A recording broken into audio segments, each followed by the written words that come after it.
Assalamualaikum warahmatullahi wabarakatuh. Waalaikumsalam warahmatullahi wabarakatuh. Alhamdulillahirabbil alamin.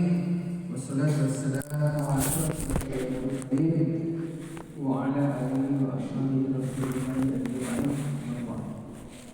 Pertama sekali bersyukur kepada Allah Subhanahu wa taala atas segala rahmat dan nikmat taufik yang diberikan kepada kita semua, terutama nikmat kesehatan, sehingga alhamdulillah pada subuh hari ini kita bisa salat berjamaah di Masjid Tahujanah ini. Semoga segala amal ibadah yang kita laksanakan pada subuh hari ini diterima Allah Subhanahu wa taala. Amin ya rabbal alamin. Kemudian salawat dan salam kepada junjungan alam Rasulullah Muhammad sallallahu alaihi wasallam. Mari kita berselawat kepada beliau dengan mengucapkan Allahumma shalli ala sayyidina Muhammad wa ala ali sayyidina Muhammad. Doa kita, harapan kita, semoga dengan sambil kita berselawat kepada beliau, mudah-mudahan kita mendapat syafaat dari yang terjadi dalam barang. Bapak-bapak, saudara-saudara, para jemaah yang kami muliakan, yang sama-sama kita hormati tokoh-tokoh agama, alim ulama, pemangku adat umat ini, juga pengurus Masjid Tahujanah beserta jemaah yang kami muliakan, juga dari pemerintahan yang hadir pada pagi hari ini, baik itu dari kecamatan maupun dari kelurahan, dan terutama yang kami muliakan Al-Ustaz yang akan menyampaikan kajian kepada kita pada subuh hari ini, yang akan menyampaikan ilmu kepada kita, yaitu Al-Ustaz Muhammad Ridwan MPD, baru perdana hadir di tempat kita ini. Maka kepada beliau kami ucapkan terima kasih yang sebesar-besarnya yang sudah hadir pada subuh hari ini. Baiklah Bapak Ibu, sebagaimana biasa setelah salat subuh dan subuhan kita adakan suatu gerakan, yaitu gerakan salat subuh berjamaah yang kita gilirkan dari masjid ke masjid sebanyak 10 masjid kelurahan Kepulauan Tengah, termasuk satu di Kepulauan Barat ini. Jadi 10 rumah ibadah yang kita gilirkan, dan pada subuh hari ini sampai pula gilirannya di Masjid Tahujanah ini. Kami dari pengurus DSP Kecamatan Kepulauan mengucapkan terima kasih kepada seluruh pengurus serta para jemaah semuanya. Kita akan dengarkan tausiah atau kajian dari Ustaz sampai nanti 6.30. Setelah itu kita salat isya, baru nanti kita lanjutkan dengan salat bersama. Sebelum kita akhiri nanti kita ada pertanyaan dari Bapak Ibu, orang 1 atau 3 orang juga kami persilakan. Itulah kita pada pagi ini.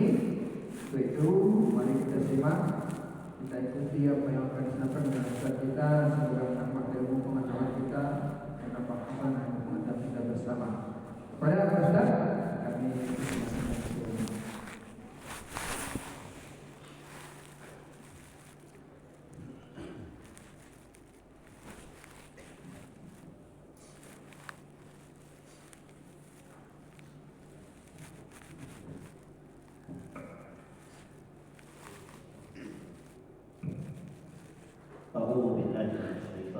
Bismillahirrahmanirrahim.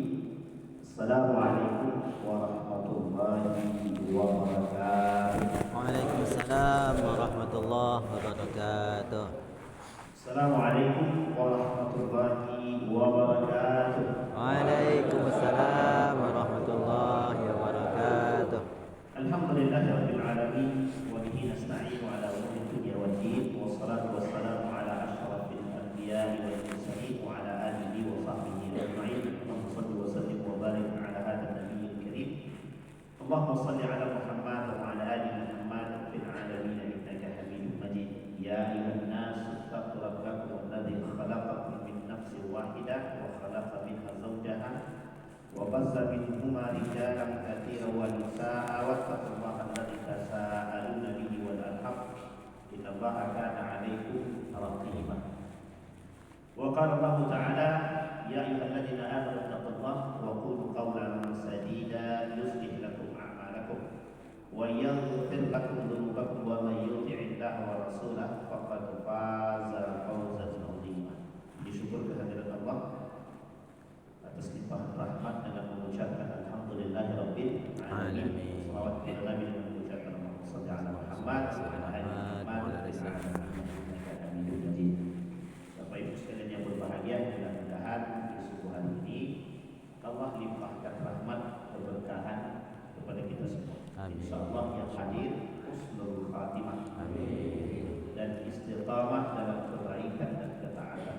Untuk orang tua kita yang telah mendahului kita, Allah tempatkan di tempat terbaik di sisinya. Allah terima amal ibadahnya.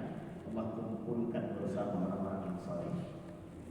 Untuk orang tua kita yang masuk hidup, Allah sehatkan, memberkahi, insyaallah rezeki yang berlimpah dan anak-anak yang saleh, husnul khatimah, istiqamah dalam kebaikan dan ketaatan. Amin. Bapak Ibu sekalian yang berbahagia, alim saleh, saya izin Bapak Ibu duduk agak naik sedikit, agak di atas sedikit, saya minta maaf. Kalau salah tingkah, salah aku semua saya minta maaf. Ini kali pertama nih kami sampai di masjid Miftahul Jannah. Miftahul Jannah. Karena banyak juga masjid Miftahul Jannah yang lain, cuma bedanya tempat alamatnya saja. Gerakan sholat subuh berjamaah. Pekanbaru itu ada betul sedang salah. Yang buat Pak Inata dengan Ustaz Zul Husni Domo, gerakan sholat subuh berjamaah juga. Tapi di beberapa daerah ada juga sholat subuh berjamaah itu dikomandoi oleh pejuang subuh. Jadi banyak, mudah-mudahan negara kita ini dapat keberkahan melalui para pejuang-pejuang subuh seperti ini. Amin ya rabbal alamin. Kemarin saya tanya sama Presiden, judulnya apa? Beliau terserah. Judul terserahnya terserah. Tapi Bapak Ibu sekalian yang berbahagia, saya ingin sampaikan satu hadis daripada baginda Nabi Muhammad SAW. Mudah-mudahan hadis ini bisa kita ambil hikmah, karena hadis ini sangat bermanfaat dan hadis ini sangat bisa kita amalkan dalam kehidupan kita sehari-hari. Berkata baginda Nabi Muhammad SAW, hadis ini hadis kursi. Kalau Nabi SAW wa qala Allah Ta'ala. Jadi kalau begitu model hadisnya tadinya hadis kursi.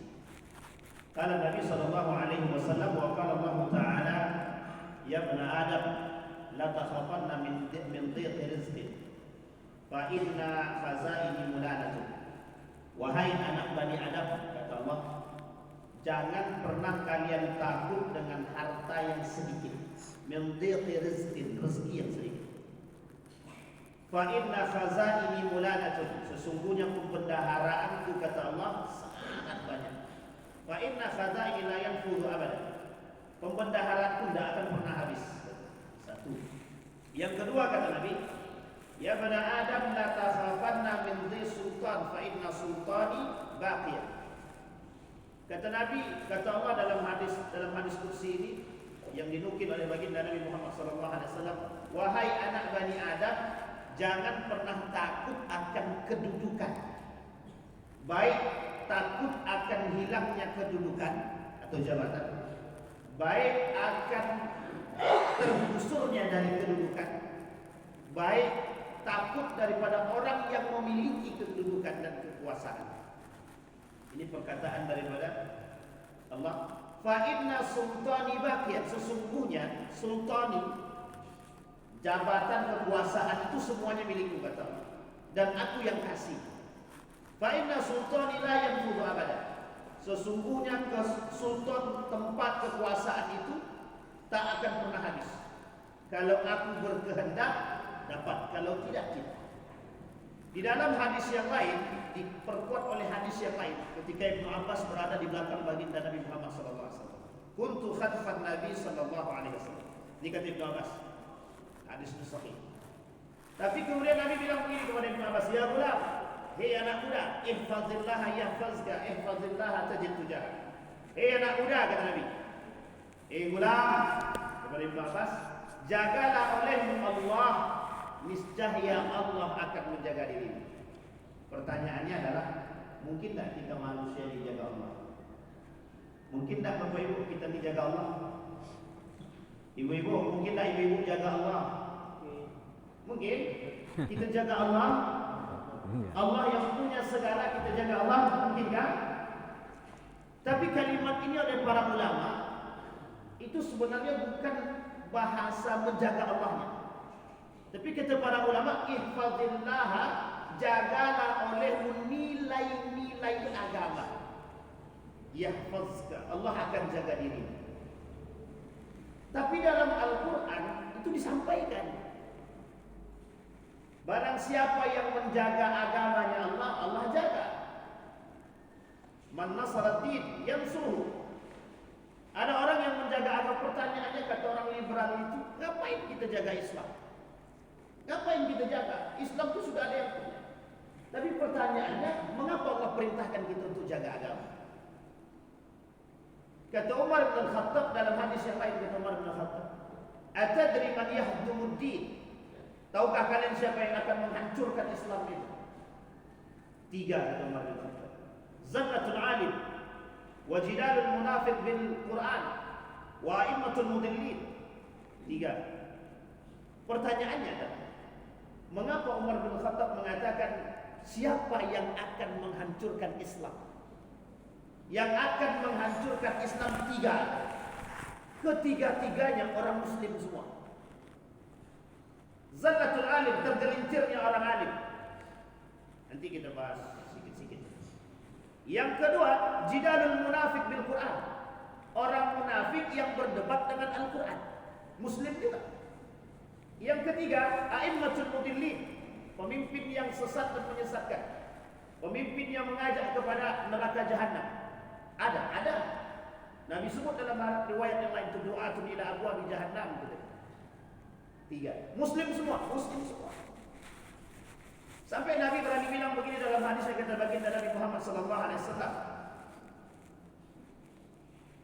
la yabqal Islam illa ismuhu wa la yabqal Quran illa rasmuhu. Islam tua nanti tidak akan tersisa kecuali tinggal nama. Al-Quran tidak akan tersisa kecuali tinggal tulisan. Dan ini oleh para ulama, maksudnya apa? Dan itu cuma merujuk kepada hadis yang awal kita baca. Apa hadis yang awal kita baca? Kata baginda Nabi kepada Ibnu Abbas, ihfazillaha yahfazka. Jagalah olehmu nilai-nilai agama, niscaya Allah akan menjaga. Maksud daripada menjaga agama di sini, kita menjaga nilai-nilai agama. Karena dalam hadis Nabi di akhir zaman, dalam kitabnya Imam Abi Daud, Sunan Abi Daud itu ada pembahasan khusus namanya Kitabul Fitan, tentang fitnah-fitnah. Sekian banyak hadis, sekitar 200 lebih itu. Ada hadis yang membahas unik sekali.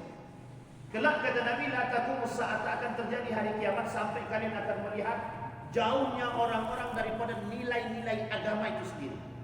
Nah, sekarang kita coba ambil contoh satu saja. Banyak mana?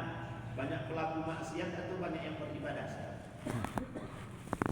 Banyak yang ke masjid atau banyak yang ke bar, yang ke kafe? Banyak yang ke kafe atau banyak yang ke masjid? Banyak yang melakukan zina daripada yang tak berzina. Banyak yang minum khamar atau tidak? Oh, tidak sesuai perbandingannya. Tapi setidaknya kata Nabi di akhir zaman itu, tazharu ar-riba waz-zina wal-khamar. Kata Nabi di akhir zaman merebaknya zina, merebaknya khamar, merebaknya LGBT dan lain sebagainya. Artinya kata Nabi, itu kemungkaran yang jelas. Coba bayangkan ini. Tapi ada yang lebih daripada itu, ada. Salah satu daripada poin Islam, nilai Islam yang ditonjolkan kepada baginda Nabi, jujur. Kata Nabi di akhir zaman itu sanawatun khadda'at, masa tipu daya akhir zaman. Saya tidak tahu apakah sekarang kita berada di akhir zaman atau bukan. Tapi dengan lahirnya baginda Nabi Muhammad SAW, itu sudah menunjukkan datangnya akhir. Kenapa Nabi akhir? Akhirul anbiya sekaligus akhir zaman. Tanda kiamat pertama datangnya hari kiamat itu tanda yang kecil pertama, lahirnya baginda Nabi Muhammad SAW, termasuk wafatnya baginda Nabi. Kenapa begitu? Tidak ada Nabi setelahnya. Tidak ada Nabi setelah. Maka disebut dengan akhirul anbiya. Oleh ulama sebagian ulama bilang itu disebut dengan akhirul zaman. Akhir zaman. Karena Nabi terakhir. Dan ada nabi-nabi yang lain. Artinya kalau sudah akhir, mungkin akan ada akhir-akhir yang lain. Sampai Nabi bilang begini dalam riwayatnya, tidak akan terjadi hari kiamat sampai akan muncul di tengah umat manusia 10 tanda kiamat besar. Tapi 10 tanda kiamat besar itu tidak akan terjadi hari kiamat sebelum Dajjal itu datang. Tidak akan datang Dajjal sebelum datangnya fitnah-fitnah yang besar. Fitnah yang besar itu apa? Banyak lah. Makanya disebutkan oleh Nabi dalam sekian banyak hadis itu. Ada satu hadis yang sahih itu. Di antara sekian banyak hadis itu, yusiku an la taquma as-sa'a. Hampir tidak akan terjadi hari kiamat itu sampai hatta yuqbadul ilmu dicabut, wa tadharul fitnah bertebaran, wa taksurul kadhib, banyaknya para pendusta. Sekarang saya tanya pendusta banyak apa tidak? Kata Nabi dalam hadisnya begitu. Di akhir zaman itu kata Nabi, tidak akan terjadi hari kiamat sampai muncul 70 para pendusta. La taqum as-sa'a hatta tadhhar 70 kadzdzab. Tidak akan terjadi hari kiamat sampai muncul 70 para pendusta. Sekarang kalau kita coba kaji, ada berapa para pendusta sekarang? 70 lebih atau kurang? Lebih. Tapi kita tak mau kait-kaitkan. Artinya perkataan Nabi itu tidak mungkin tidak terbukti, pasti terbukti. Makanya perlu menjaga nilai agama. Karena kelak yang menghancurkan Islam ini itu bukan orang lain, umat muslim itu sendiri. Tahu dia jujur bagian daripada kebaikan, tapi dia tak buat. Kalaupun dia tahu, dia tak buat, itu masih fasik. Tapi kalau dia tahu tapi dia ingkari, dia masuk dalam kategori munafik. Kita ambil contoh paling sederhana. Ini buat ibu-ibu khusus, tapi minta maaf sebelumnya ibu-ibu. Kita ambil contoh bersama. Cadar. Cadar itu ada yang mau, ada yang tidak. Itu tak dipersoalkan. Tapi kalau kita mengingkari sebagai satu hukum, itu kita sudah munafik. Itu poin penting yang harus dipahami. Tapi kalau tak mau pakai tak masalah, karena perdebatan di kalangan para ulama, ikhtilaf. Cuma mengingkari hukum dia itu masalah. Mengingkari hukumnya masalah. Kalau tak mau tak masalah. Ibu-ibu tak mau dipoligami, alhamdulillah tak masalah. Ini nanti kalau kaji liberalisme habis kita. Kalau liberal itu senang sekali kalau ibu-ibu tak mau dipoligami. Senang banget. Tapi mengingkari hukum poligami sebagai satu perbuatan yang pernah dilakukan oleh baginda Nabi, mengingkari munafik, nifaq. Dr. Aid Al-Qarni mengatakan dalam buku dia Salatuna alamatan lil munafiq. Ada 30 tanda orang-orang munafik. Itu kata Dr. Aid Al-Qarni. Satu di antaranya yang mengingkari hukum, Profesor Dr. Said Hawa atau Syekh Said Hawa dalam kitabnya 20 tanda yang membatalkan syahadat. Satu di antaranya mengingkari hukum. Bahkan beliau saking tegas mengatakan yang mengingkari hukum bisa masuk dalam kategori munafik. Kita ambil contoh. Ini biar Bapak Ibu tahu. Contoh orang-orang munafik itu yang mengatakan jilbab tak wajib, yang mengatakan sholat 5 waktu tidak ada dasar hukumnya. Itu kan sudah familiar semua kan di telinga kita Bapak Ibu. Contoh lain adalah yang mengatakan nikah beda agama itu boleh. Ini kan familiar. Yang berbicara bergelar, sementara yang menolak tidak bergelar. Baginda Nabi tak ada gelar akademiknya. Tak ada gelar akademik baginda Nabi itu. Al-Quran tanpa gelar akademik. Tapi yang menolak Al-Quran bergelar akademik. Bahkan profesor itu Pak, apa dia kata? Pokoknya jilbab tak wajib. Pokoknya nikah beda agama boleh. Siapa orang kafir itu? Sampai begitu ya. Agama itu semuanya sama, sama-sama benar. Hanya saja jalan menuju agama Tuhan yang satu beda-beda. Pula tak sakit awalnya, kan? Itu yang berbicara, bergelar. Saya sekarang tanya Bapak Ibu, pilih mana yang berbicara di hadapan Bapak Ibu? Bergelar profesor atau tidak bergelar? Bapak Ibu pilih mana?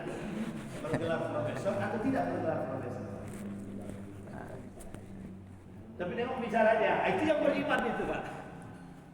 Tapi begitu banyak orang-orang. Tapi mohon maaf, itu Allah yang bilang dalam Al-Quran. Wa minan nasi man yu'jibuka qawluhu fil hayatid dunya, kata Nabi. Kata Allah, banyak manusia tertipu oleh lisan-lisan ini karena struktural.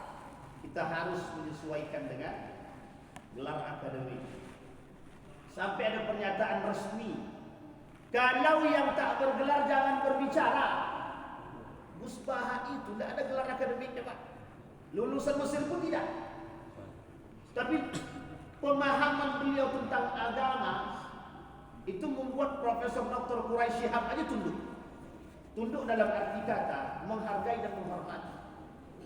Buya Hamka itu dapat gelar akademiknya di mana? Bukan di Mesir. Dia lulusan Indonesia. Tapi diakui kemampuannya di Mesir. Artinya gelar akademik tak menentukan seseorang. Gus Qayyum itu Indonesia, punya pondok pesantren, bagus, pinter, cerdas. Justru uniknya yang bergelar itu kadang-kadang menyelewengkan kita Pak. Saya ambil contoh ya, contoh sederhana. Ketika mereka mengatakan paskibraka tak boleh pakai jilbab.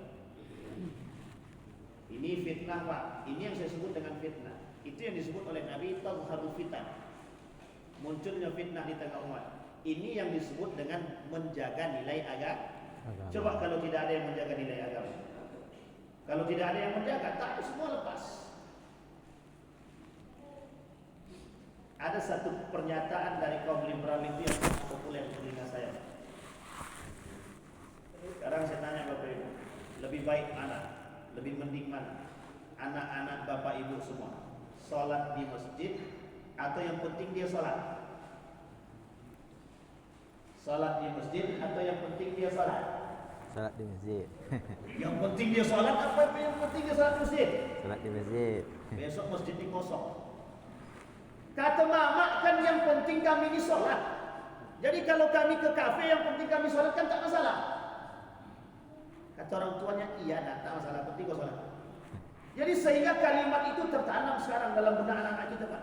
Yang penting kami sholat. Mau di masjid ke, mau di luar masjid ke, terserah. Sehingga masjid kosong dari anak muda. Di mana mereka sholat? Di kafe. Yang penting kami Salat. Padahal yang penting itu bagi laki-laki sholat apa? Sholat sendiri atau jamaah? Jamaah. Imam Al-Ghazali sampai mengatakan, hampir, ini hampir ya. Yakadu an yakul wajib. Sampai mengatakan sholat jamaah itu wajib bagi laki-laki. Imam Az-Zahabi dalam kitabnya Al-Kabair, dosa-dosa besar, tentang sholat, meninggalkan sholat itu dosa besar. Tapi di akhir pembahasan kitab Az-Zahabi tentang sholat itu disampaikan oleh Imam Az-Zahabi, sampai-sampai Imam Asy-Syafi'i mengatakan hampir mewajibkan sholat berjamaah itu bagi laki-laki. Wah kita yang penting sholat. Yang penting kan sholat. Aku ni belum sanggup berhijab, hatiku ni dah belum bersih lagi. Sampai nunggu bersih kapan?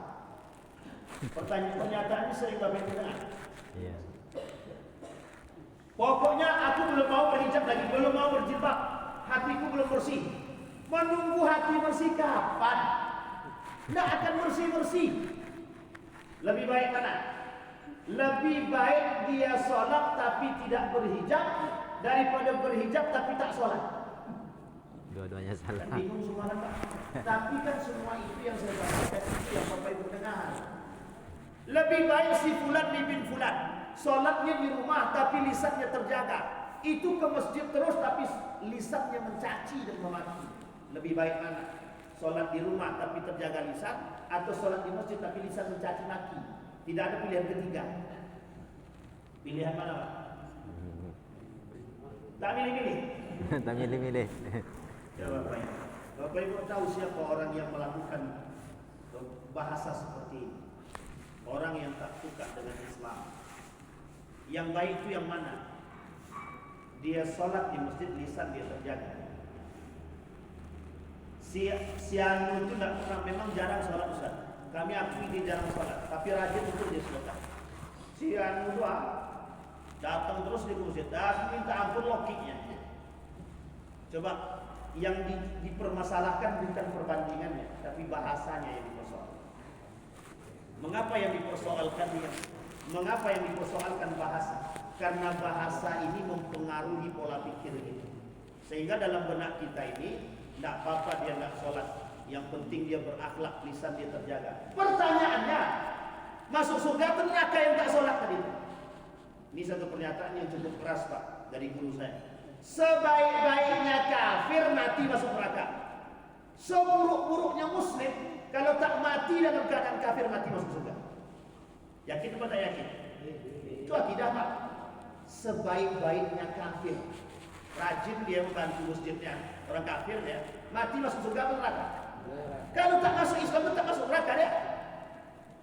Tapi seburuk-buruknya muslim kalau dia tak mati dalam keadaan kafir, mati masuk surga atau neraka? Masuk surga. Maka la ilaha illallah. Seumur hidup cuma sekali dia bilang la ilaha illallah. Tapi dia muslim, cuma tak mati dalam kekafiran, mati masuk surga Pak. Itu keyakinan umat muslim, meskipun dicuci dulu. Nanti kami ikhlas besar disuci aja, tidak apa-apa, yang penting masuk surga. Siapa yang sanggup menahan neraka itu sekarang? Kan begitu bahasa kita sekarang Pak. Ini poin penting. Yang membuat kita rusak hari ini itu pola pikir dengan bahasa-bahasa seperti itu. Sehingga yang tertanam sekarang dalam benak anak-anak kita begitu. Zaman dulu Pak, cara mereka merusak kita itu. Ngapain kalian belajar agama? Nanti lulus jadi imam masjid, pembaca Yasin. Itu pun baca Yasin kalau ada orang meninggal. Coba bayangkan. Sebegitunya orang tua kita zaman dahulu berpikir, membandingkan antara sekolah agama dengan sekolah umum, sehingga mohon maaf tidak banyak orang mau. Setiap melihat pesantren itu takut aja dia. Nggak nanti terketat, susah pakai kain sarung. Itu aja dalam benak itu. Karena pada masa Soeharto itu Pak, kita tak jelek-jelekkan Pak Soeharto ya. Tapi pada masa Soeharto itu, orang-orang yang alumni pesantren dan pesantren itu capnya sudah jelas Pak. Capnya stempelnya besar, teroris. Stempelnya besar itu. Jadi teroris itu di akhir kepemimpinan ketika dia sudah mulai kerjasama dengan Amerika. Itu stempelnya sudah teroris. Jadi pesantren-pesantren itu harus ditembak mati, kiai-kiai, pimpinan-pimpinan itu. Dan itu terbukti Pak pada masa itu. Tapi siapa yang memunculkan kalimat teroris itu? Bukan Soeharto, bukan. Amerika. Bahasa itu disampaikan oleh Yusuf Al-Qaradawi, Irhabiyun. Muncul dalam satu pembahasan Yusuf Al-Qaradawi tentang teroris. Kembali kepada poin tadi. Cara mereka merusak kita agar kita jauh dari nilai-nilai agama. Caranya seperti itu. Bapak Ibu kan boleh lihat itu nilai-nilai agama yang hilang daripada kita. Anak-anak tidak bangga pakai rok, bangganya pakai celana jeans, celana antum laut. Maunya pakai Pak, sempitnya na'udzubillah. Tapi kan tetap dipakai. Pakai rok, dia bilang jadul kalimat. Itu orang tua zaman dulu pakai apa namanya itu, rok-rok begitu.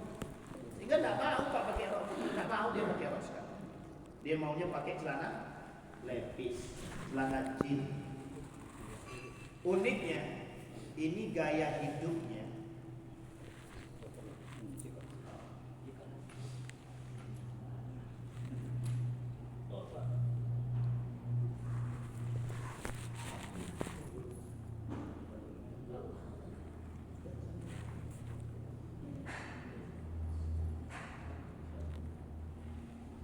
Bapak Ibu sekalian yang berbahagia, ini para asatidz sekalian.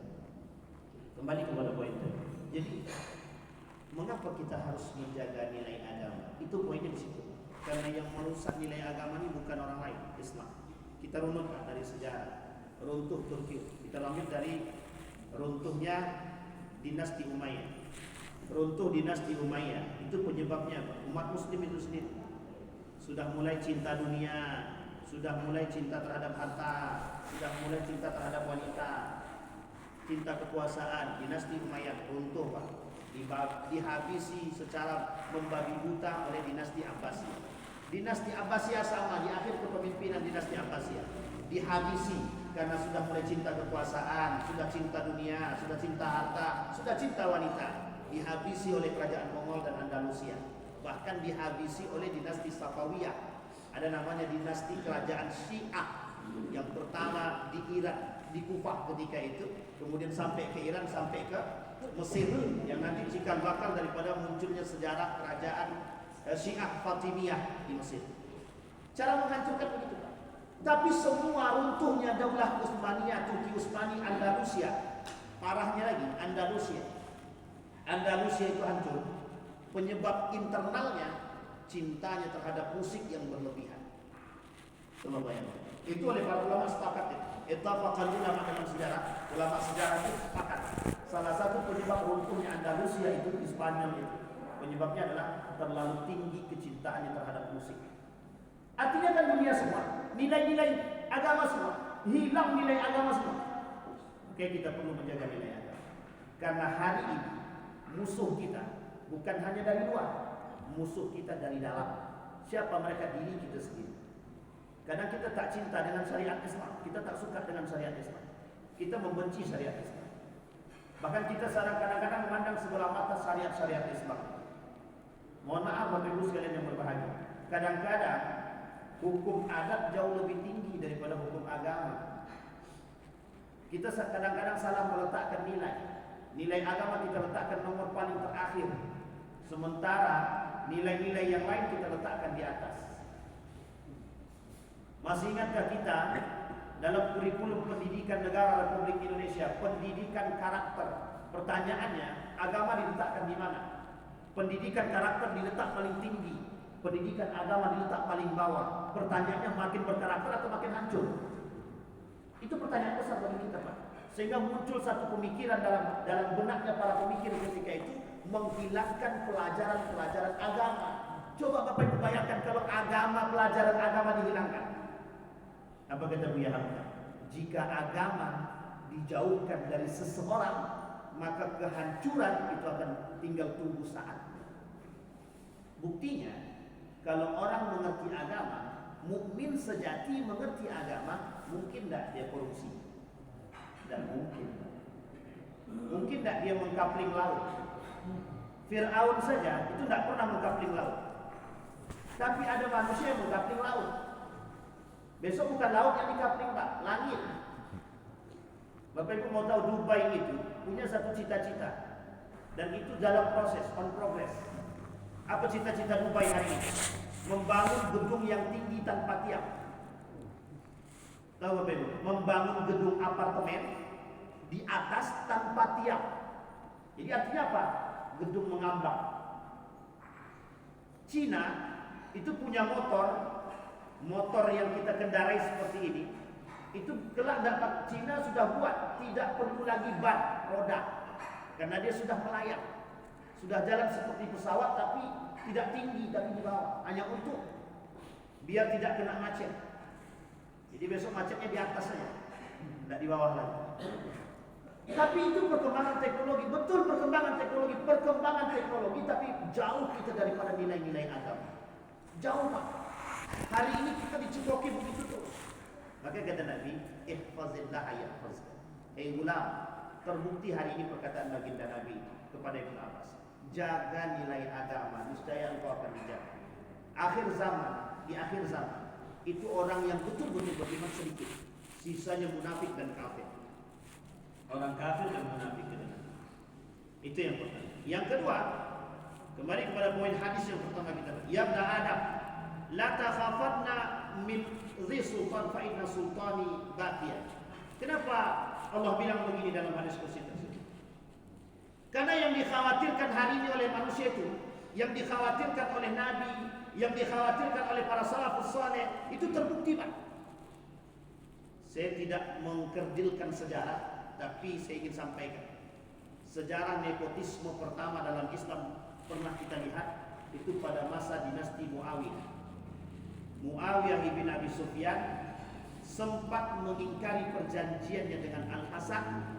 Ketika Al-Hasan terbunuh atau mati duluan, maka kepemimpinan Muawiyah ibn Abi Sufyan harus dikembalikan kepada musyawarah. Muawiyah ibn Abi Sufyan tidak mau bermusyawarah. Dia angkat anak kandungnya Yazid ibn Muawiyah yang disepakati oleh ulama Syam Damaskus ketika itu akan kefasikannya. Tapi oleh Muawiyah ibn Abi Sufyan itu anak kandung dia. Inilah awal mula perubahan sistem khalifah yang bersifat musyawarah berubah menjadi dinasti. Itu kekuasaan. Mulai dari saat itu setiap kepemimpinan masa Islam itu semuanya berdasarkan dinasti sampai runtuhnya Turki Utsmani. Semua turun temurun, bapak ke anak, anak nanti ke anak lagi, anak ke anak lagi, terus begitu. Sampai kerajaan-kerajaan kecil yang berada di sekeliling dinasti Muawiyah dan dinasti Abbasiyah dan beberapa dinasti-dinasti kecil yang lain merasa sakit hati. Kalau begitu caranya, kapan kami yang kecil-kecil kerajaan ini berkuasa? Tidak ada. Sehingga pada masa dinasti Abbasiyah terjadi pemberontakan kecil-kecilan oleh kerajaan-kerajaan Islam kecil yang dimanfaatkan oleh Inggris ketika itu. Termasuk pada masa Turki Utsmani. Coba bayangkan, saking serius. Dan dalangnya adalah Yahudi. Dalangnya juga Yahudi. Kembali kepada poin tadi. Apa maksudnya? Dzul Sultan, kekuasaan. Kelak kekuasaan itu jadi rebutan. Mohon maaf, jangan ada tersinggung. Kalau ada anggota dewan saya minta maaf. Tapi hari ini kursi yang diperebutkan itu sama sekali tidak ada istimewanya. Yang kita takutkan, na'udzubillah, kursi itu bukan mengantarkan kita ke dalam surga, tapi justru mengantarkan kita kepada neraka. Banyak orang merebutkan kursi, tapi mohon maaf dengan cara yang tak pernah benar. Ini saya sampaikan Bapak Ibu, tapi jangan tersinggung ya. Saya tanya, suap itu halal atau haram? Sampai ada orang yang berani menghalalkan. Coba bayangkan. Sekarang saya tanya, kata dalam aturan pemerintah itu 100.000 ke bawah itu tidak suap. Yang dikatakan suap 100.000 ke atas. Bapak Ibu boleh tanya sama anggota dewan, betul apa tidak perkataan saya? Dalam aturannya 100.000 ke bawah tidak suap, 100.000 ke atas suap. Pertanyaannya dalam Islam, 100.000 ke bawah suap apa tidak? Jangankan 100.000 ke bawah, 100 rupiah pun suap. Coba ya. Tapi cara mereka mulai merubah nilai agama, dia kata 100.000 ke bawah itu tidak suap, kan cuma berbentuk hadiah saja. Hadiah kalau kami tak pilih jangan sakit hati ya. Ya kami tak sakit hati, cuma kami gulung karpet tadi. Kan sama aja Pak. Sampai di sini Pak. Cara mereka merusak agama itu. Artinya apa? Mereka tak lagi poin naik itu tak lagi murni karena sesuatu, mohon maaf, tidak murni lagi karena agama. Disinilah poinnya kenapa kaum sekuler itu bilang agama itu merusak. Nah, ini pernah disampaikan, saya sebutkan namanya Bapak Ibu. Ini kan nggak ada yang merekam lagi, dia nggak aman sih. Dulu kepala BPIH bilang begini. Itu kebetulan kepala BPIH itu guru saya dulu, dosen saya waktu di universitas, waktu saya sekolah. Apa kata dia? Agama itu musuh terbesar negara. Agama itu musuh terbesar.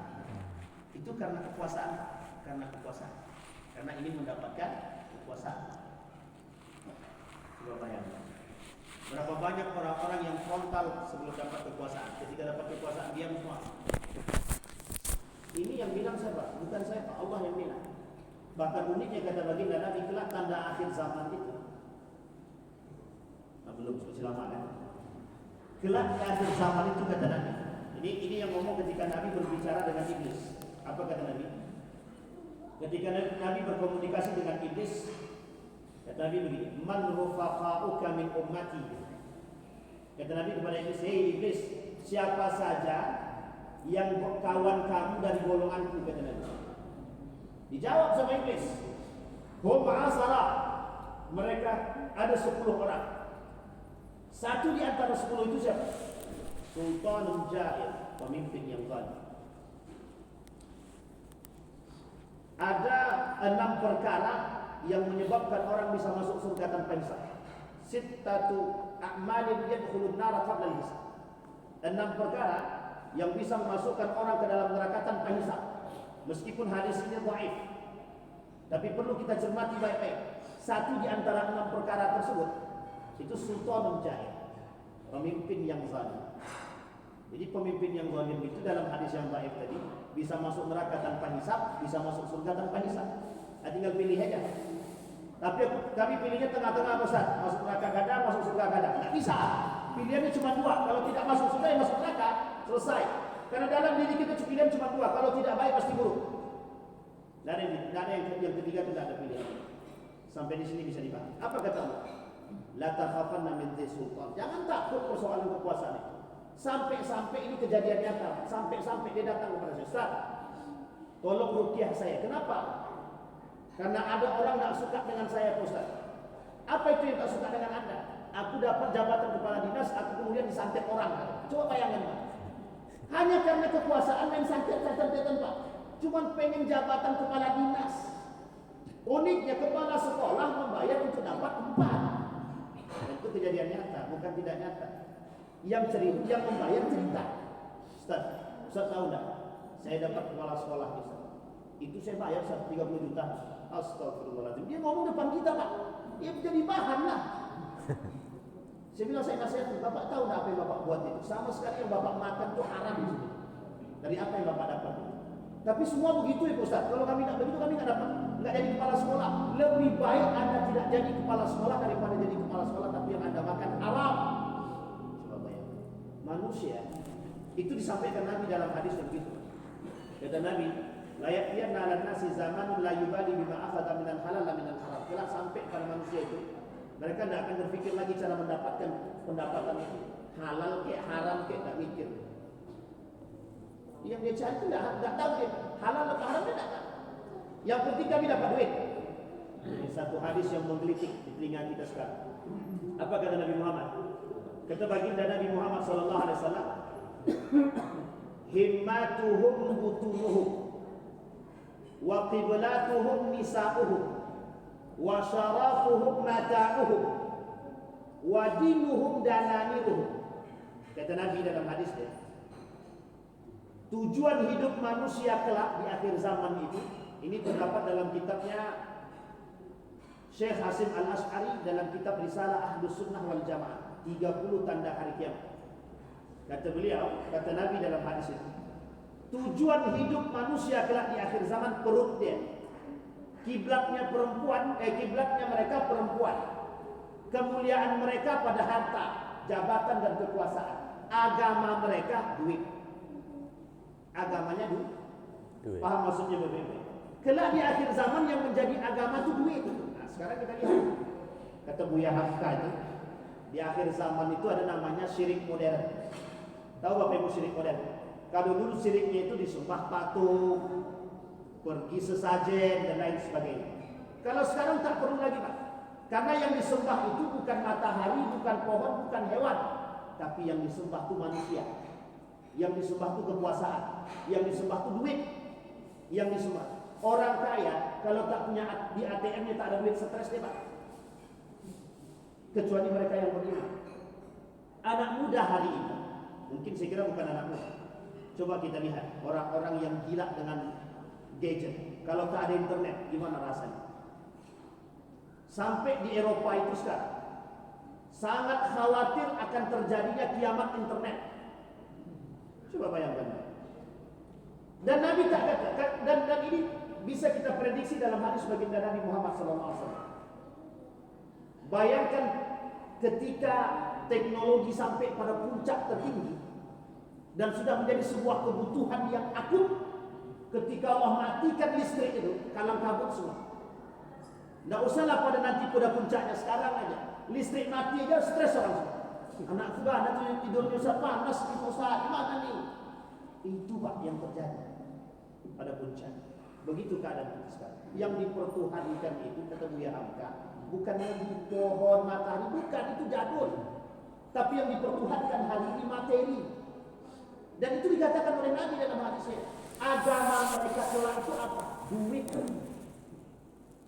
Sekarang saya tanya, persoalan Iran dan Israel itu apa yang mereka rebutkan? Persoalan Palestina atau persoalan Gaza? Bukan, Pak. Iran dengan Israel itu persoalan kekuasaan. Siapa yang paling kuat? Iran atau Israel? Begitu, Pak. Amerika keliling negara-negara Islam mau ngapain? Mau minta duit, Pak. Investasi. Uniknya Saudi investasi, Dubai investasi, Qatar investasi, Kuwait investasi, Mesir pun ikut-ikutan. Makanya mohon maaf, kenapa jihad, fatwa jihad itu internasional itu ditolak oleh dua negara sekaligus, Mesir sama Saudi. Coba bayangkan. Sampai ada Dr. Fahmi Salim dalam tulisannya, umat Islam mau memperjuangkan Palestina, mau memperjuangkan Gaza, tapi yang melarang justru aturan negara. Bayangkan. Artinya yang meruntuhkan Islam itu siapa?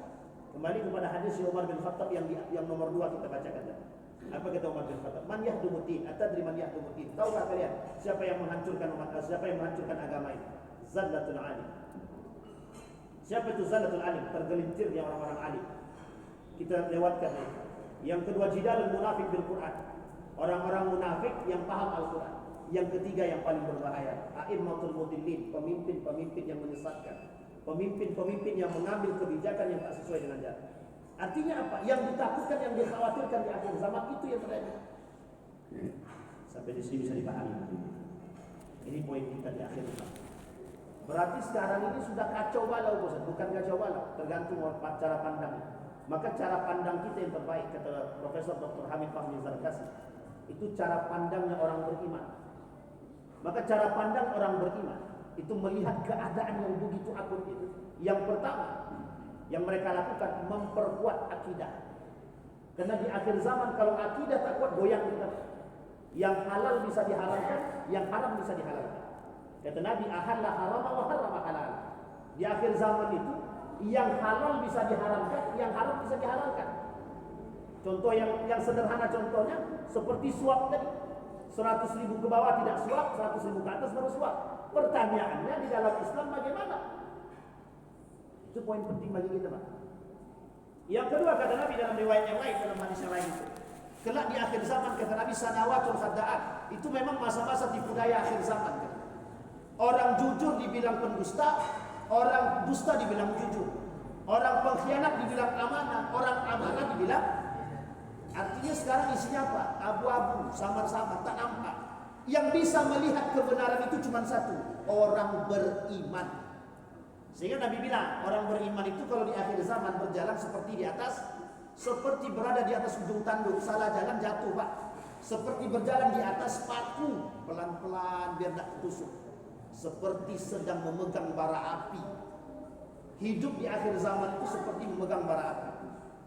Sahabat Nabi yang mendengar cerita Nabi tentang akhir zaman ini, itu para sahabat bilang begini, ya Rasulullah, doakan kami kepada Sang Pencipta, kepada Tuhanmu, matikan kami sebelum bertemu dengan hari tersebut. Apa jawaban Nabi? Kalian tidak ketemu, kata. Saya memetik satu doa, tapi meskipun ada yang setuju dan tak setuju itu terserah ya. Tapi doanya Dr. Yahya Walani, apa dia kata? Kenapa aku tak mati-mati? Ya Allah, kenapa engkau tak matikan aku? Aku sudah takut dengan kehidupan dunia ini. Karena dia memandang dengan kacamata yang dia pandang keadaan itu. Dan mohon maaf Bapak Ibu, itu disampaikan. Bapak Ibu boleh cek sekarang, mayoritas para ulama hari ini, baik dari Timur Tengah, di Asia, di Eropa, sedang berbicara tentang persoalan akhir zaman. Pertanyaannya yang dulu-dulu kemana? Kenapa baru sekarang pada muncul? Karena baru sekarang sadar akan fenomena-fenomena akhir zaman mulai nampak sedikit demi sedikit, termasuk dalam urusan perperangan. Ini yang terjadi. Maka Bapak Ibu sekalian yang berbahagia, kalau kita tidak punya iman yang kuat, akidah yang benar, kita ikut terselewengkan dan tersimpang. Kalau kita tidak mau berpegang teguh, kata Syekh Hasim Al-As'ari, pegangan orang beriman adalah ketakwaan dia. Maka jangan pernah malu kita kalau menjadi orang yang bertakwa, jangan malu. Oh, kayaknya orang baik betul lah, tidak baik. Sehingga kita bergabung Pak dengan orang yang tak baik. Orang jujur hari ini tersingkirkan. Orang amanah tersingkirkan. Yang bisa menjadi kawan yang tidak jujur, yang tidak amanah. Maka yang amanah akan berkawan dengan amanah sekalipun terasingkan. Karena tolak ukur mereka bersahabat adalah agama, iman. Maka kata Nabi dalam hadisnya itu, bersahabatlah dengan sahabat secara agama, bukan dengan yang lain. Itu yang kedua. Yang ketiga, dalam hadis Nabi tadi, apa kata Nabi? Ya bani Adam. Ini hadis qudsi tadi. Wahai anak Bani Adam, khalaqtuka lil ibadah fala tat'ab. Aku ciptakan kalian untuk ibadah, kata Allah. Ini disampaikan oleh Syekh Mutawalli Sya'rawi dalam harakahnya. Khalaqtuka lil ibadah fala tat'ab wa razaqtuka fala tat'ab. Maaf, kembali. Khalaqtuka lil ibadah fala tat'ab wa razaqtuka fala tat'ab. Wahai anak Bani Adam, kata Allah, aku ciptakan kalian ini untuk ibadah. Jangan main-main dalam urusan ibadah, jangan main-main. Aku berikan kalian kesempatan untuk menggais rezeki. Tidak usah merasa capek. Karena setiap orang yang berusaha mencari rezeki jihad bagi keluarga dia, mati dia masuk surga syahid. Kalau karena Allah. Tapi kalau keluar karena istri yang lain itu tak tahu kita. Itu masalahnya. Tapi yang kedua kata Allah dalam poin yang tadi, kalau kalian aku ciptakan untuk beda, jangan merasa capek dalam ibadah. Karena tolak ukur orang manusia diciptakan itu cuma untuk ibadah. Sampai Nabi bilang begini dalam hadisnya daripada Ibnu Abbas tadi, ihfazillaha tajid tujaha. Kalian beribadahlah, jagalah nilai-nilai agama itu. Apa yang kalian minta Allah kasih. Kalian kelak berhadapan dengan Allah. Faman kana yarju liqa'a rabbih falyamal amal salih. Hidupnya orang beriman itu tujuannya cuma satu, mati bertemu dengan Sang Pencipta. Yauma liqa'a rabbi. Kan yang kita tunggu cuma itu, bukan yang lain. Apa kata tulisan hadis tadi? Wa in ijtama'a al-qawmu 'ala an yanfa'uka la yanfa'uka bi syai'in illa qad kataballahu lak. Wa in ijtama'u 'ala an yadurruka la yadurruka bi syai'in illa qad kataballahu lak. Tapi sebelum hadis itu, wa idza sa'alta fas'alillah wa idza sta'anta fasta'in billah. Engkau kalau mau minta sama Allah. Kalau mau mohon pertolongan, minta tolong sama Allah. Ini yang dikhawatirkan ulama. Ini yang dikhawatirkan Nabi. Manusia hari ini kalau minta tolong dia tidak datang kepada Allah. Pak, anakku belum bisa masuk sekolah lagi karena sistemnya zonasi. Akhirnya kemana kita minta tolong? Bukan kepada Allah. Saya punya kenalan anggota dewan sama kepala dinas. Ditekanlah kepala sekolah kan sama kepala dinas. Tolong masukkan anak si fulan ibn fulan. Dia tak datang kepada Allah, Pak. Kita punya masalah, kita tak datang kepada Allah. Maka apa kata Imam Hasan Al-Basri? Orang yang mendahulukan manusia ketimbang Allah kufur. Ini kalau kita belajar begitu dalam ilmu tasawuf mesti paham betul, Pak. Sangat-sangat berhati-hati. Orang-orang yang belajar ilmu tasawuf itu mesti sangat berhati-hati melakukan perkataan, mengucapkan perkataan, melakukan suatu perbuatan. Takut kalau perbuatan itu bukan karena Allah. Buktinya manusia hari ini begitu, Pak. Kalau dia punya masalah, dia tak datang kepada Allah. Dia datang dulu pada manusia, seolah-olah manusia mampu memberikan solusi. Setelah capek dia mencari solusi dari manusia, baru dia datang kepada Allah. Allah cuma tinggal bilang, yang kau dulukan manusia bukan aku, kata Allah. Begitu kata Allah. Karena yang kita dahulukan manusia bukan Allah. Tapi coba yang kita dahulukan adalah Allah. Punya masalah, datang kepada Allah, masuk ke dalam masjid, salat 2 rakaat, ya Allah aku punya masalah. Setelah itu berikhtiarlah mencari solusi. Apa mungkin Allah tinggalkan begitu saja? Tidak akan. Apa kata Nabi dalam hadis qudsinya? Kata Allah, Allah itu sangat malu kepada hamba dia yang datang terus-menerus meminta tapi Allah tak kasih. Coba bayangkan. Bahkan dalam Al-Quran itu sudah disampaikan. Ada namanya min haitsu la yahtasib. rezeki dari arah yang tak diduga-duga. Pertanyaannya, dari mana kita bisa dapat? Dari ketaatan kita kepada Allah. Makanya mohon maaf Bapak Ibu, ini persoalan ini penting juga untuk kita sampaikan.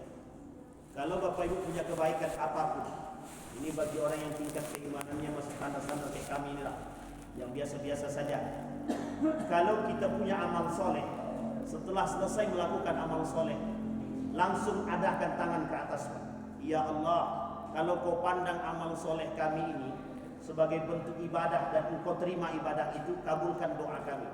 Ini namanya bertawasul dengan amal soleh. Itu cepat Allah kabulkan Pak.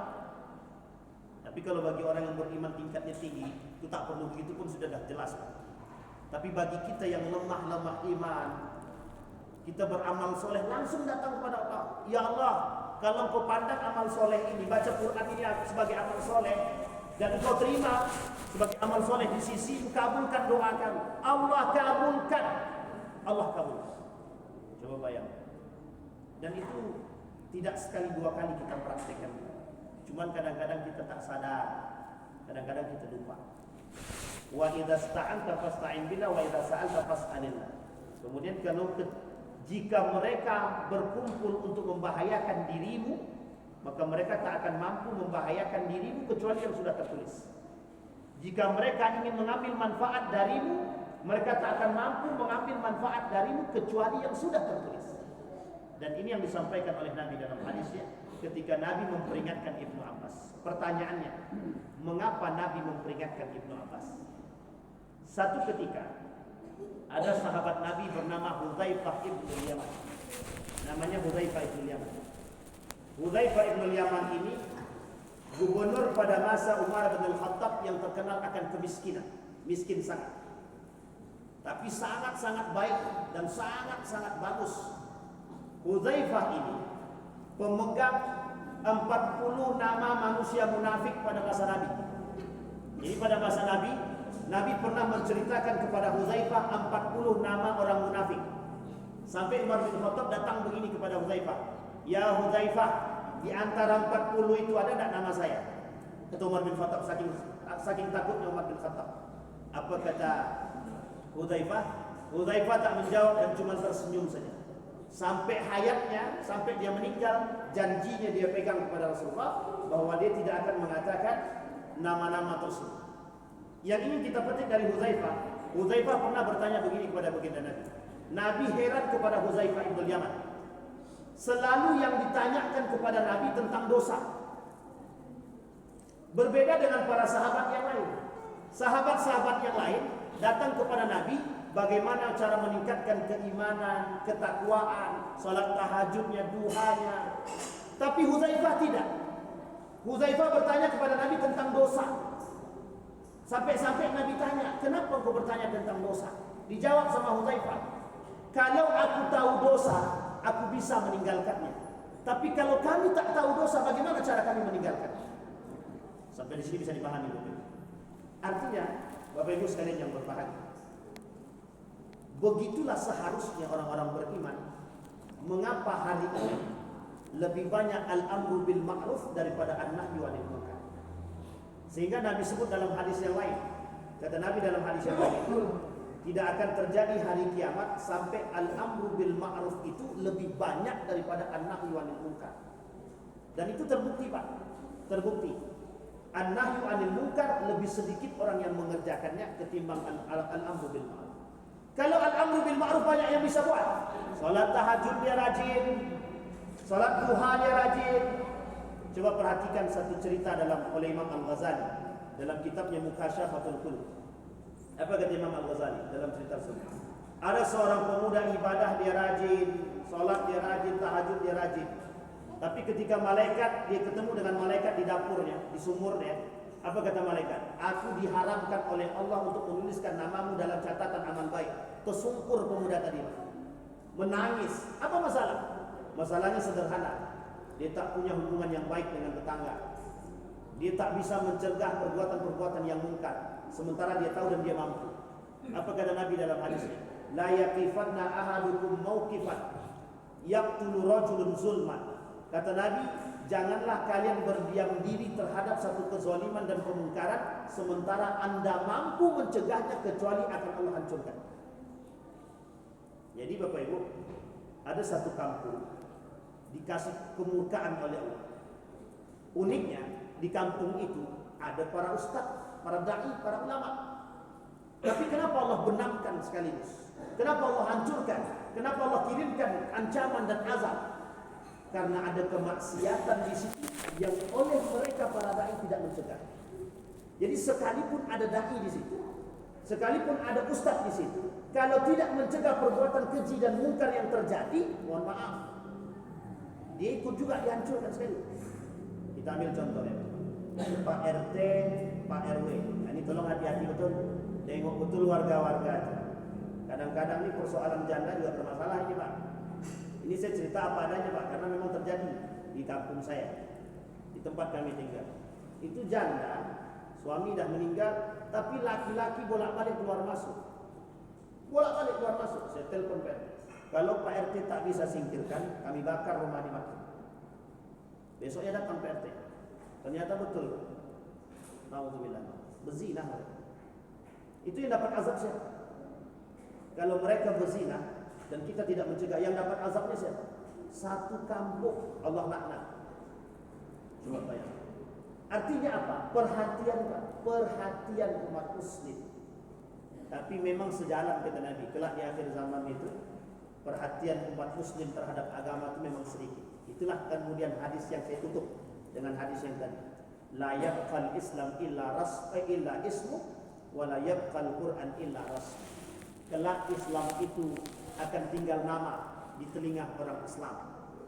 Kelak Al-Quran tinggal tulisan di mata orang-orang Islam. Kenapa demikian? Karena kelak di akhir zaman orang Islam itu anti dengan syariat Islam. Kelak orang Islam itu anti dengan Al-Quran. Dan itu disampaikan oleh Nabi dalam hadisnya. Umat manusia di akhir zaman lebih senang membaca buku-buku yang lain ketimbang Al-Quran. Kita ambil contoh, lebih populer mana untuk dibaca? Al-Quran atau novel? Jujur bapak-bapak, ibu-ibu, lebih enak mana dibaca, novel atau Quran? Quran. Bagi yang beriman Quran. Tapi bagi yang mereka tak beriman lebih enak novel. Sekali keluar banyak yang cari. Tapi Al-Quran dari dulu sampai sekarang itu saja, tak pun pernah dibaca. Ada orang punya Al-Quran yang beli sampai sekarang tak pernah dibaca, dibuka pun tidak. Na'udzubillah itu mah. Tapi kata dia, yang penting kami punya dulu Ustaz. Masalah kami baca belakangan. Nah itu mungkin lebih baik daripada tidak sama sekali kan. Bisa dipahami Bapak Ibu ya. Saya tutup dengan satu pernyataan daripada Hasan Al-Basri. Jadi Imam Hasan Al-Basri, ada manusia yang diberikan kekuasaan, tapi mereka dengan kekuasaan yang diberikan itu justru mereka gunakan untuk memeras rakyatnya. Fir'aun, salah satu daripada karakter Fir'aun daripada 16 karakter yang Allah sebutkan dalam Al-Quran, satu diantaranya adalah memeras rakyat dan meremehkan rakyat. Kata Imam Hasan Al-Basri, orang yang paling keras menangisnya kelak di akhir zaman itu, kelak di hari kiamat, yang paling keras tangisannya adalah mereka yang diberikan oleh Allah kekuasaan, tapi mereka gunakan untuk menyiksa rakyat, mereka gunakan untuk meremehkan rakyat dan memeras rakyat. Dan kata Imam Al-Ghazali dalam kitab Ihya Ulumuddin, Imam Al-Ghazali menuliskan satu buku, judulnya Asnaful Maghrurin, orang-orang yang tertipu. Satu di antara sekian banyak poin dan pembahasan itu, ada 4 pembahasan. Satu di antaranya itu pembahasan tentang asnaful maghrurin, ghururul ulama, tergelincirnya, tertipunya orang-orang alim. Nasihat beliau dalam buku itu, orang-orang beriman tak lagi harus beriman secara pribadi. Kunto Wijoyo menyampaikan dalam kitabnya, udah tidak saatnya manusia ini itu tidak saatnya lagi dia iman sendiri. Tapi bagaimana caranya hari ini mengajak orang-orang untuk beriman bersama. Dalam bahasa beliau disebutkan social piety. Apa maksudnya social piety? Mengajak orang lain untuk tetap beriman. Yang kita takutkan, mohon maaf, kita berpikir tentang diri kita. Karena manusia hari ini kita lihat lebih banyak acuh terhadap orang lain, tapi dia peduli pada diri dia sendiri. Ibadah dia, ibadah dia, ibadah saya, ibadah saya. Maksiat dia, maksiat dia, maksiat saya, maksiat saya. Pertanyaannya, begitukah sikap orang beriman? Tidak. Tidak. Bahkan dikatakan oleh Syekh Atiyah Saqaf, ada orang mukmin mengaku beriman, tapi melihat saudara dia melakukan kemungkaran dan dia tidak mencegahnya dan tidak mengajak dia kepada keimanan, maka sesungguhnya orang tersebut la yu'min, tidak beriman. Sampai di sini bisa dipahami Bapak Ibu ya. Itu penutup dari kalimat yang saya sampaikan. Mudah-mudahan ada manfaatnya bagi kita semua. Ada pertanyaan Bapak Ibu? Tidak ada, alhamdulillah. Ada pertanyaan Bapak Ibu? Tidak ada ya? Silakan Ustaz. Baik, Assalamualaikum warahmatullahi wabarakatuh. Saya Pak Ustaz basicnya fisika, kemudian mengajar Al-Quran hadis. Ada di tempat kerja itu ada orang teman yang masih muda itu dia belajar agama. Kemudian dia suatu hari kan saya akidah belajar akidah ini saya belum paham betul. Kemudian dia klaim kepada saya kan, saya tuh mengajar agama ini pokoknya Allah tuh Rabbul Aziz-Tawa itu gitu kan. Kalau bagi saya itu kan untuk apa, bagi saya karena saya masih belum paham betul Ustaz dengan kita nggak bisa membuktikan Allah itu di mana gitu kan. Ya saya biarkan aja kamu paham saya keyakinan seperti itu, saya seperti ini. Yang penting kan kalau kita mau pengen jumpa betul dengan Allah itu ya faman kana yarju liqa itu kan Ustaz. Tuh. Kemudian saya gini ada kan kalimat kemarin itu kan di antara Palestina dan Indonesia gitu kan. Kalau Palestina itu kan akidahnya yang membanggakan, kalau kita kan agak kurang gitu Ustaz kan. Itu bagaimana sih sebenarnya akidah itu memperkuat diri kita itu Ustaz? Seperti itu Ustaz. Bagaimana caranya? Akidah kita itu mempengaruhi diri kita gitu Ustaz. Yang pertama, belajar akidah yang benar. Itu yang pertama. Kalau di Rahul ini itu sudah banyak para guru alim, sudah banyak. Tinggal cari gurunya, datang ke beliau belajar akidah yang baik. Satu. Itu yang pertama. Yang kedua, belajar sekarang itu sudah mudah. Ada buku-buku yang sudah diterjemahkan ke dalam bahasa Indonesia. Tapi sekali lagi, belajar akidah tanpa guru pasti sesat. Belajar akidah tanpa guru mesti sesat. Kok bisa Ustaz katakan mesti? Karena yang kami temukan dari sekian banyak itu sesat semua Pak. Saya termasuk orang pengamat aliran sesat. Dalam Majelis Ulama Indonesia itu ada 1000 lebih aliran sesat di Indonesia ini. Pertanyaannya, itu 1000 sedikit apa banyak? Nabi cuma bilang umat muslim terpecah jadi 73. Cuma bilang 73. Ternyata itu kiasan Pak. Kenapa kiasan? Lebih banyak lagi Pak. Dari 73 itu lebih banyak. Nasrani 72, Nasrani 71, Yahudi 72, umat Muslim 73, Islam 73. Yang selamat di antara semua ini cuma satu, Ahlus Sunnah wal Jamaah. Sekarang Syiah mengaku, untung Syiah tidak mengaku Ahlus Sunnah wal Jamaah. Tapi ada kelompok-kelompok yang lain yang menyesatkan itu bisa mengaku Ahlus Sunnah wal Jamaah. Sampai sini paham ya? Di sini butuh guru. Kita ambil contoh. Sini mohon maaf nih Bapak Ibu ya. Ada pertikaian yang hari ini terjadi itu dampak daripada perbuatan pada masa dahulu. Pada masa Ali bin Abi Thalib dan Muawiyah. Ali bin Abi Thalib berkelahi dengan Muawiyah, berperang dalam perang sifil. 45.000 yang meninggal dari Muawiyah, 25.000 meninggal dari Ali. Balik Ali sudah menang ini. Tapi kata Muawiyah berdamai melalui jalur tahkim arbitrase. Perdamaian. Keluar Ali balik ke Kufah menuju Irak. Kufah itu Irak sekarang, Babilonianya dahulu.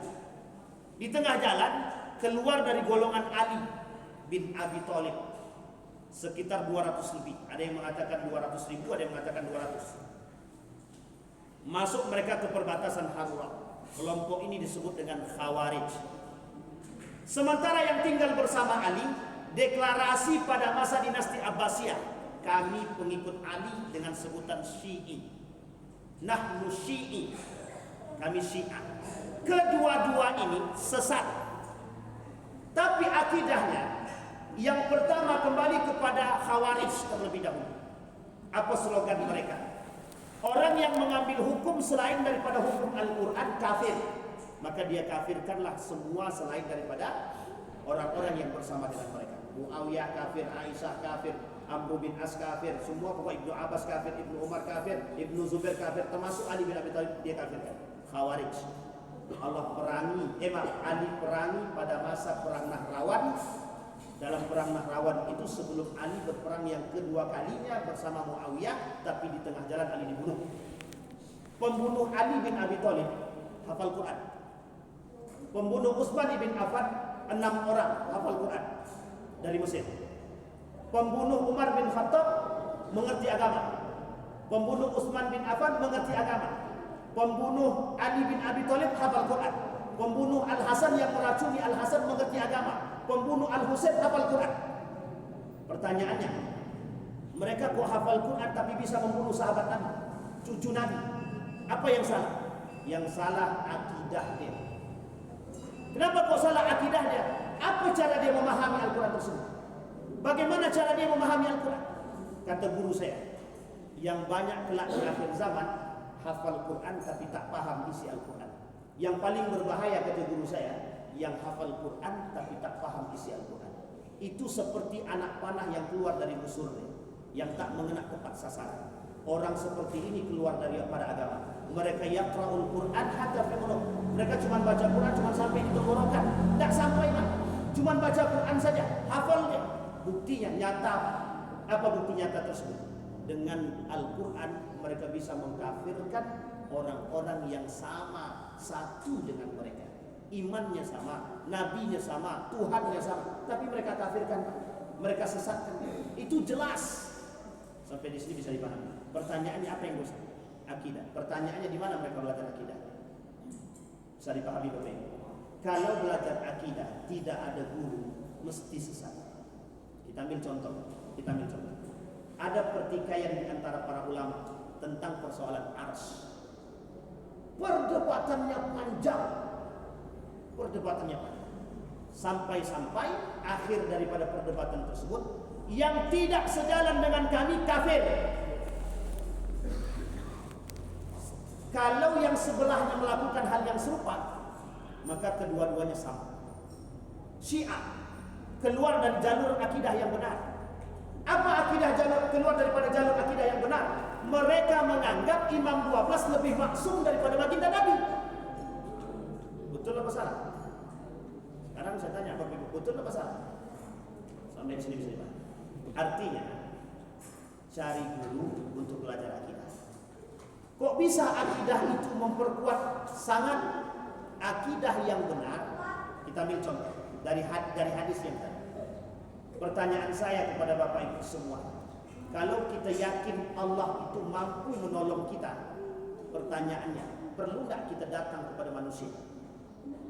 Ini mesti jawabannya dilema nih. Bapak Ibu, kalau memang Allah itu mampu menolong kita, perlu tak kita datang kepada manusia? Tidak. Kalau kita yakin tak perlu datang, kenapa kita tak perlu datang? Karena kita yakin Allah tolong, yang akan menggerakkan hati manusia bukan manusia, tapi Allah. Kita ambil contoh, mohon maaf nih Bapak Ibu. Bapak Ibu terdesak. Ini dalam terdesak saya kasih contoh yang paling simpel. Dalam keadaan terdesak, belum makan sama sekali, duit tak ada. Orang dalam keadaan seperti ini sangat dekat dengan Allah. Tapi dalam kedekatan dengan Allah, dia yakin Allah akan bantu dia. Pertanyaannya, Allah bantu tak? Pasti Allah bantu. Yang kita takutkan, ada manusia mukmin tak meyakini hal demikian. Banyak manusia di antara kita yang mengalami hal demikian, tapi tak sadar. Sampai di sini Pak. Jadi Bapak Ibu sekalian yang berbahagia, kalau kita yakin Allah mampu menolong kita, mengapa kita datang kepada manusia?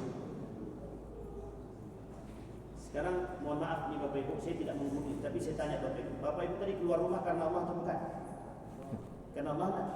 Nabi cuma bilang begini, Samillah. Uniknya, kalau ada orang keluar dari rumah sekalipun ke pengajian, tapi belum sampai ke tempat pengajian, dia sudah keluar dari rumah, di tengah jalan dia meninggal, dia tak ucapkan bismillah. Pertanyaannya apa kata Allah? Engkau keluar karena aku atau bukan? Jawabannya apa Pak? Apa jawaban itu? Tahu Bapak Ibu kenapa ada seorang pemuda yang berhijrah mati di tengah jalan kemudian masuk ke dalam surga kata Nabi? Itu karena dia keluar karena Allah. Samillah. Maka Bapak Ibu mohon maaf, jangan pernah berhenti mengucapkan kalimat Bismillah. Kenapa saya katakan demikian? Hari ini manusia sudah dilalaikan dengan urusan kepentingan dunia. Dia tidak sempat lisan dia berucap. Maka perbanyaklah lisan kita ini kita basahkan dengan perbuatan-perbuatan yang baik, ucapan-ucapan yang baik, sehingga mendekatkan kita kepada Allah. Persoalan kita, masalah kita dengan Allah itu sederhana sebenarnya. Sederhana tapi sangat sulit untuk kita amalkan dan kita jalankan. Uniknya sangat sedikit yang percaya dan iman kepada Allah. Mengaku percaya banyak, tapi yang betul iman sedikit. Na'udzubillahi tsumma. Bisa dipahami Bapak Ibu? Aman Bapak Ibu ya? Aman dah selesai kan? Aman ya Bapak Ibu ya? Saya kira itu saja, mudah-mudahan ada manfaat bagi kita semua. Kalau ada saya salah saya minta maaf. Mudah-mudahan apa yang kami sampaikan ini bisa menjadi bahan renungan kita bersama. Dekatkah kita dengan Allah atau jauhkah kita dengan Allah, tergantung pada tingkat keimanan kita kepada Allah. Apakah kita merasa diawasi oleh Allah atau tidak merasa diawasi oleh Allah, itu tergantung pada diri kita sendiri. Sejauh mana kita memandang, sejauh mana kita melihat, insya Allah kita semua termasuk orang-orang yang istiqamah dalam kebaikan dan ketaatan dan husnul khatimah. A'udzu billahi minasyaitonir rajim. Bismillahirrahmanirrahim. Alhamdulillahirabbil alamin.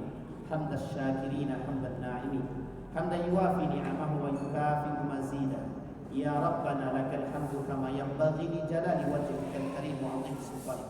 Allahumma anfa'na bima 'allamtana warzuqna 'uluman tanfa'una fid din wad dunya wal akhirah. Allahumma faqihna fid din. Allahumma shalli 'ala Muhammad wa 'ala ali Muhammad fil 'alamin innaka Hamidum Majid. Allahumma ighfir lana dhunubana wa dhunuba walidina warhamhuma kama rabbayana shaghira. Allahumma 'inna 'ala dhikrika وشكرك وحسن عبادتك. اللهم اجعل القرآن العظيم ربيع قلوبنا ونور صدورنا وجلاء أحزاننا وذهاب همومنا وغمومنا. اللهم اجعل القرآن حجة لنا لا حجة علينا. اللهم اختمنا بحسن الخاتمة ولا تختمنا إلا بحسن الخاتمة. ربنا هب لنا من الصالحين. ربنا هب لنا من أزواجنا وذرياتنا قرة أعين واجعلنا للمتقين إماما. اللهم إنا نسألك خير هذا المكان وخير ما فيه وخير أهله ونعوذ بك من شر هذا المكان وشر ما فيه وشر أهله. ربنا آتنا في الدنيا حسنة وفي الآخرة حسنة وقنا عذاب النار والحمد لله رب العالمين. السلام عليكم ورحمة الله وبركاته.